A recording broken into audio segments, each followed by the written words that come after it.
जय हिंद। आप सब अपनी पढ़ाई को लेकर चिंतित होंगे। इसी बीच राष्ट्रगान और राष्ट्रगीत के बीच में एक छोटा सा अंतर समझते हैं, क्योंकि राष्ट्रगीत हमेशा से एक विवादित मुद्दा बना रहा है। ठीक, इसको हम इसलिए समझेंगे क्योंकि कभी कांग्रेस 2 छंदों को लेकर आती है, तो वहीं बीजेपी जो वर्तमान की सरकार वो 6 छंदों को लेकर आती है। इसके पीछे का कारण क्या है और ये विवादित क्यों बना है? वंदे मातरम बोलने पे लोग हिचकिचाते क्यों हैं? आपने ये ज्यादातर सुना होगा। आज के बाद इन सारे प्रश्नों का उत्तर आपको एक एक करके मिल जाएगा। ठीक, तो सबसे पहले हम राष्ट्रगान और राष्ट्रगीत दोनों की चर्चा करेंगे।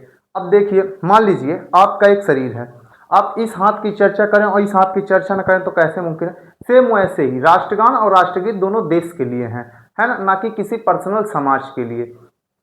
अब चलिए देखने का प्रयास करते हैं राष्ट्रगान। जो राष्ट्रगान है, राष्ट्रगान हमारे मतलब जो हमारा भारत है, तो भारत के पूरे देशों को, राज्यों को सजा के रखता है। क्या करता है? पूरे राज्यों को सजा के रखता है। ये किसका प्रतीक है? मतलब ये राष्ट्रगान देश का एक प्रतीक है, ठीक है ना।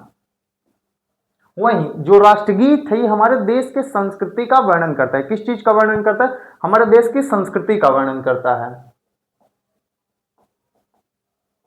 ये हमारे देश की संस्कृति का वर्णन करता है। अब चलिए समझते हैं राष्ट्रगान, फिर उसके बाद राष्ट्रगीत। तो राष्ट्रगान जो है, राष्ट्रगान हमारा क्या है? भारत का राष्ट्रगान जनगण मन है। क्या है? जनगण मन अधिनायक है, ठीक है।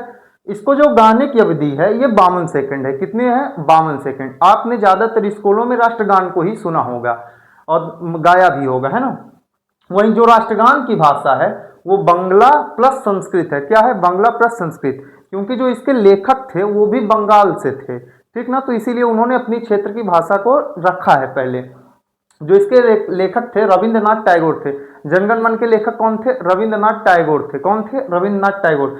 अब चलिए रविंद्रनाथ टैगोर के बारे में एक छोटा सा कुछ इनके बारे में जानने का प्रयास करते हैं, क्योंकि बहुत सारे एग्जाम में रविंद्रनाथ टैगोर को लेके क्वेश्चन पूछे जाते हैं। जैसे रविंद्रनाथ टैगोर कहाँ के थे? बंगाल के थे। रविंद्रनाथ टैगोर को पहला भारत मतलब भारत की ओर से पहला नोबेल पुरस्कार मिला। किसको मिला पहला नोबेल पुरस्कार भारत में? रविंद्रनाथ टैगोर को मिला।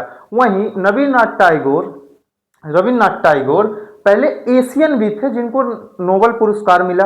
फिर वहीं नॉन यूरोपियन, क्या थे? नॉन यूरोपियन भी पहले थे जिनको ये मिला। नहीं तो नोबेल पुरस्कार स्विट्जरलैंड देता है, स्विट्जरलैंड अपने आप में उधर यूरोपियन कंट्री को दे देता था। लेकिन इन्होंने एक नया कीर्तिमान हासिल किया कि पहले नॉन यूरोपियन बने, फर्स्ट एशियन बने और पहले इंडियन बने। चीन के पास भी बहुत था, लेकिन नहीं, चीन के पास उस समय भी विद्वानता थी, आज भी है, लेकिन भारत कितनी नहीं थी, क्योंकि भारत हमेशा से ही विश्व गुरु और सोने की चिड़िया जैसे शब्दों से जाना जाता था, ठीक है ना। अब जो इसका है रविंद्रनाथ टैगोर, जो राष्ट्रगान है, राष्ट्रगान जो प्रथम टाइम गाया गया, प्रथम बार इसे 1911 के कोलकाता के कांग्रेस अधिनियम में गाया गया। कहाँ गाया गया? कांग्रेस के अधिनियम में। कहाँ गाया और किस स्थान पे? कलकत्ता। किस स्थान पे? कलकत्ता। बहुत सारे बच्चों में यह भी भ्रम होता है कि कलकत्ता अधिवेशन नहीं, राष्ट्रगान किसी के स्वागत में गाया गया था।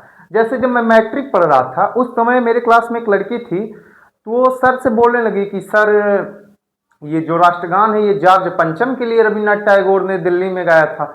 ऐसा कुछ भी नहीं है। राष्ट्रगान जो प्रथम बार गाया गया 1911 में कलकत्ता के कांग्रेस के अधिनियम में, मतलब कलकत्ता में कांग्रेस के अधिनियम में गाया गया, ठीक है।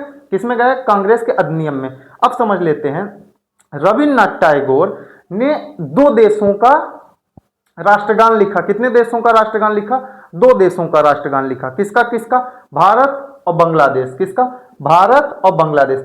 लेकिन रविंद्रनाथ टैगोर ने तीसरे भी देश की राष्ट्रगान लिखने में हेल्प की। क्या किया? हेल्प किया और सलाह दिया। तो पहला जो बांग्लादेश का राष्ट्रगान रविंद्रनाथ टैगोर ने लिखा था 1905 में लिखा था। कब लिखा था? 1905 में। लेकिन जब बांग्लादेश 1972 में बांग्लादेश देश बना तो इसे अपने में ही अजमा लिया। इसका क्या था? अमार सोनार ऐसे कुछ था, तो ये हो गया, है ना। वहीं श्रीलंका का जो राष्ट्रगान है उसमें इसकी सलाह ली गई है, मतलब रविंद्रनाथ टैगोर से सलाह लेकर गाया गया है, ठीक। अब जो विवादित मुद्दा वंदे मातरम है इसमें हम समझने का प्रयास करते हैं। वंदे मातरम भारत का राष्ट्रीय गीत है, जिसमें हमारी संस्कृति और पूरे भारत का वर्णन होता है, संस्कृति का, गतिविधियों का, इत्यादि चीजों का वर्णन होता है। वंदे मातरम की रचना कब हुई? 1875 में। कब हुई? 1875 में। लेकिन इसे गाया गया 1896 में गाया गया। और किसने गाया? रविन्द्रनाथ टैगोर ने इसको भी पहली बार गाया। रविन्द्रनाथ टैगोर ने पहली बार इसको भी गाया, पहली बार इसको भी गाया। तो इसको कब गाया? 2000 मतलब ये 1896 में। अब इसका जो अगले आगे समझते हैं। 1837 में कांग्रेस ने महात्मा गांधी और रविन्द्रनाथ टैगोर की सलाह पे 6 छंदों में से मात्र 2 छंदों की मान्यता दी। कितने छंदों की मान्यता दी? 2 छंदों की मान्यता दी। आपने सुना होगा कि इस समय राहुल गांधी एक मीटिंग कर रहे थे, उसमें भी 2 छंदों के गाए हैं। ये काफी तेजी से विवादित मुद्दा बन गया है ना। अब समझते हैं 2 छंदों की मान्यता दी। कुल छंद कितने? 6 छंद है, उसको हम आगे समझते हैं। देखिए, जो वंदे मातरम है ये कहाँ लिखा गया है? उपन्यास में। वंदे मातरम क्या है? उपन्यास। मतलब ये वंदे मातरम कहाँ लिखा गया? आनंद मठ में। और आनंद मठ क्या है? आनंद मठ एक उपन्यास है। इसको समझते हैं। वंदे मातरम जो राष्ट्रगीत है हमारा, ये आनंद मठ लिखने के ठीक पहले ही लिख दिया गया था। जैसे मान लीजिए आप खाली पेन लेके बैठे थे, उस समय बंकिम चंद्र चट्टोपाध्याय देश भक्ति उनके अंदर थी, उन्होंने लिख दिया। लेकिन उसी बीच में क्या हुआ? वहां के कुछ सन्यासियों ने एक विद्रोह कर दिया। उस विद्रोह का वर्णन इन्होंने आनंद मठ में किया। लेकिन जब आनंद मठ में ये वर्णन कर रहे थे, उसी बीच के कुछ पेजों में राष्ट्रगीत को भी रख दिया। किसको रख दिया? राष्ट्रगीत को। तो राष्ट्रगीत क्या है हमारा? राष्ट्रगीत कहां से लिया गया? आनंद मठ से। आनंद मठ क्या है? उपन्यास है। उपन्यास की इंग्लिश में नॉवेल्स कहते हैं। क्या कहते हैं इंग्लिश में? नॉवेल्स कहते हैं। अब समझते हैं, जो इसकी अवधि थी पहले, मतलब फरवरी 2026 के पहले जो इसकी अवधि थी वो कितनी थी? 1 मिनट 5 सेकंड, या हम इसको 65 सेकंड भी कह सकते हैं। लेकिन वर्तमान में जब फरवरी 2026 में इसमें सरकार ने नियम लाया, इसको गाने के लिए अनिवार्यता कर दी, तो वर्तमान में इसे 3 मिनट 10 सेकंड में गाया जाना चाहिए। कितने मिनट में? 3 मिनट 10 सेकंड में गाया जाना चाहिए। और इसकी जो भाषा है संस्कृत प्लस बंगला, क्योंकि अब सेम समझिएगा, राष्ट्रगान किस में है? बंगला प्लस संस्कृत में। वहीं राष्ट्रगीत किस में है? संस्कृत प्लस बंगला। आपस में मतलब उल्टा फेरी हो गया है, इधर का उधर हो गया है। ठीक है। और जो इसके लेखक थे वो बंकिम चंद्र चट्टोपाध्याय थे। कौन थे? बंकिम चंद्र चट्टोपाध्याय। अब इसमें एक आप छोटा सा नोट्स करिएगा, रिमार्क करिएगा। 1937 से 2026 तक मात्र 2 छंदों को गाया गया। कितने छंदों को? 2 छंदों को गाया गया। 121 साल। कितने छंदों को गाया गया? 2 छंदों को गाया गया। अब विवादित मुद्दा यहीं से बनता है कि 2 छंदों को क्यों गाया जाने लगा राष्ट्रगीत। अब चलिए समझते हैं। फरवरी 2026 आती है, ये एग्जाम के पॉइंट ऑफ व्यू से बहुत इंपॉर्टेंट टॉपिक है ना। 6 छंदों को गाने की अनिवार्यता कर दी सरकार ने। इसमें जितने भी राष्ट्रगीत के छंद थे, उन मतलब पारा थे, छंद को ही हम पारा कहते हैं, उसको गाने की अनिवार्यता कर दी। क्योंकि अंतिम के कुछ छंदों में हिंदू के देवी देवताओं का चर्चा थी।